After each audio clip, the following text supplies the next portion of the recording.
Hello everyone, इसमें हम लोग फर्स्ट मस्कुलोस्केलेटल कंडीशंस के बारे में बात करेंगे। That is osteomyelitis. Osteomyelitis first word से ही पता चल रहा है। Osteo bone and myelin is related to marrow and itis demonstrate inflammation. ये क्या चीज है? जो सपोज दिस इज बोन, जो ये बोन मैरो पार्ट है, this one part, infection of that one, infection of this part, इसको बोलते हैं osteomyelitis. Osteo is bone and myelit is related to marrow and itis is included for inflammation. Infection of bone marrow it is termed as osteomyelitis. अब ये होता क्यों है, किस किस की वजह से होता है? मोस्टली ये बैक्टीरियल की वजह से होता है, बैक्टीरियल इन्फेक्शन की वजह से होता है, और रेयरली कभी कभी फंगल इन्फेक्शन की वजह से भी होता है, फंगल इन्फेक्शन। बट मोस्टली ये बैक्टीरियल इन्फेक्शन की वजह से होता है, रेयरली होता है कि फंगल इन्फेक्शन की वजह से भी हो। अभी कुछ बैक्टीरिया की यहाँ पे लिस्ट है जिसकी वजह से ये इन्फेक्शन जो है स्टार्ट हो सकता है। सिस्टमिक इन्फेक्शंस डिजीज है ये, बोन फिर ये और चीजों को भी स्प्रेड कर सकती है बोन। एंट्रिक फीवर, अगर एंट्रिक फीवर है तो इस करके भी क्या हो सकता है, बोन मैरो का इन्फ्लामेशन हो सकता है या इन्फेक्शन हो सकता है। एसिटिनोमायोसिस है, मायोस्टिमा मधुरा फुट है, ये भी इंक्लूड कर सकता है। सिफिलिस है, इसकी वजह से भी हो सकता है। ट्यूबरक्लोसिस है, अगर टीबी फैल रहा है तो वो एडजेसेंट जॉइंट्स के ऊपर जाके भी इंफेक्शन क्रिएट कर सकता है। ब्रुसेलोसिस, स्टेफिलोकोकस ओरियस बैक्टीरिया जो ज्यादा रिस्पॉन्सिबल है बोन मैरो इन्फेक्शन कराने का, और Pseudomonas and Klebsiella, these are the some bacterias which produce infection in the bone marrow, और जिसकी वजह से अगर इन्फेक्शन या पस फॉर्मेशन हो रही है then it is called osteomyelitis, infection of the bone marrow. Then the कुछ organisms है जिस, और second one is, last one is gangrene in diabetes। कोई डायबिटिक पेशेंट है उसको गैंग्रीन डेवलप हो रखा है। अभी क्या होता है कि जो डायबिटिक पेशेंट रहते हैं उनके फुट के अंदर प्रेशर बनने के बहुत ज्यादा चांसेस हैं, प्रेशर सोर्स डेवलप होंगे और वहाँ पे ग्लूकोज बहुत ज्यादा रहता है तो बैक्टीरिया इजिली इन्वेजिनेट कर सकता है और वहां से इन्फेक्शन फैला सकता है। सपोज टिबिया और फिबुला के अंदर, और जो फुट बोन्स हैं मेटाटार्सल्स, टार्सल्स, फेलेंजियल, उनके अंदर इन्फेक्शन फैला सकता है और वहीं से फिर क्या स्टार्ट हो जाएगा, ओस्टियोमाइलाइटिस, ये सब चीजें प्रेजेंट होंगी। This is systemic infection disease. That one thing.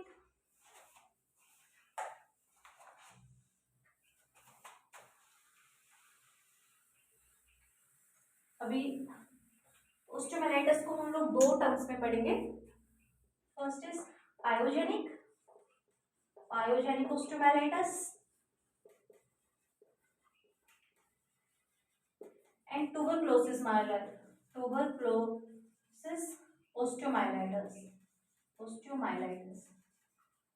इन दोनों में कॉमनली हम लोग इसका स्टडी करेंगे। पायोजेनिक के नाम से ही पता चल रहा है, पस, बोन मैरो के अंदर पस इन्फेक्शन, बोन मैरो इन्फेक्शन वो भी किसके थ्रू, पस के थ्रू। अभी अगर पस है इट मीन्स ये इन्फेक्शन किसने किया है, बैक्टीरिया ने, बैक्टीरियल इन्फेक्शन है, कॉमनली बाय स्टेफिलोकोकस ओरियस। अभी जो रिसेंटली हमने जितने बैक्टीरियाज किए हैं वो सब मेंशन कर सकते हैं। पायोजेनिक ओस्टियोमाइलाइटिस, बोन मैरो का इन्फेक्शन, और वहां पे बहुत सारा पस डेवलप हो जाता है, बोन मैरो में होता है स्पेशली। फिर क्या हुआ कि बैक्टीरियल इन्फेक्शन है, स्टेफिलोकोकस ओरियस से हो रहा है। ट्यूबरक्लोसिस को सेकेंडली डिफाइन करेंगे। अभी इसमें ये स्प्रेड कैसे कर रहा है इन्फेक्शन, हम लोग इन्फेक्शन की बात कर रहे हैं, स्प्रेड ऑफ इन्फेक्शन। सपोज मेरे को ट्रोमा हुआ, ट्रोमा करके डायरेक्ट अगर इन्फेक्शन स्प्रेड कर रहा है तो वो है ट्रोमेटिक रूट। चोट लगती है, सपोज एक्सीडेंट हुआ है, यहाँ पे ट्रोमा हुआ, हैंड का फ्रैक्चर है, वहीं से इन्फेक्शन आ गया, बैक्टीरिया ने वहीं से लॉस कर लिया, तो वो इन्फेक्शन अब बोन के अंदर क्रिएट करेगा, वो होगा ट्रोमा की वजह से। सेकेंड वन हो सकता है ड्यूरिंग ऑपरेशन के टाइम पे जो इक्विपमेंट्स हैं वो अनस्टेरिलाइज हैं। तो अभी क्या है कि अंदर कुछ इम्प्लांट किया, वो अनस्टेरिलाइज था, अच्छे से साफ नहीं था, अभी अंदर जाके वो क्या करेगा, बोन में इन्फेक्शन क्रिएट करने का काम करेगा। या फिर कोई इक्विपमेंट हम यूज करे हैं, या तो वो इम्प्लांट हो सकता है, या फिर जो भी हम लोगों के सर्जिकल प्रोसीजर इक्विपमेंट्स हैं, सर्जिकल इक्विपमेंट्स हैं,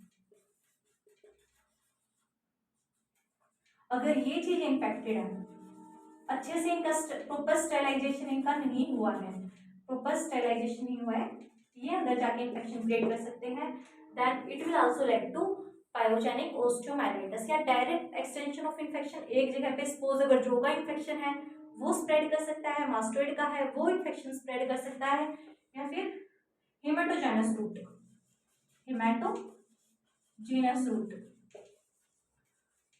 जैसे टीबी का इन्फेक्शन है वो किधर प्रेजेंट है, लंग्स में है, लंग्स से वो कहाँ चला गया, वर्टिबल बॉडीज के पास चला गया, वर्टिबल बॉडीज के पास। अभी क्या था, लंग्स, लंग्स के जस्ट पीछे क्या प्रेजेंट है, वर्टिबल बॉडीज प्रेजेंट है, वो इन्फेक्शन उधर भी जा सकता है, तो ये क्या प्रॉब्लम क्रिएट करेगा, जैसे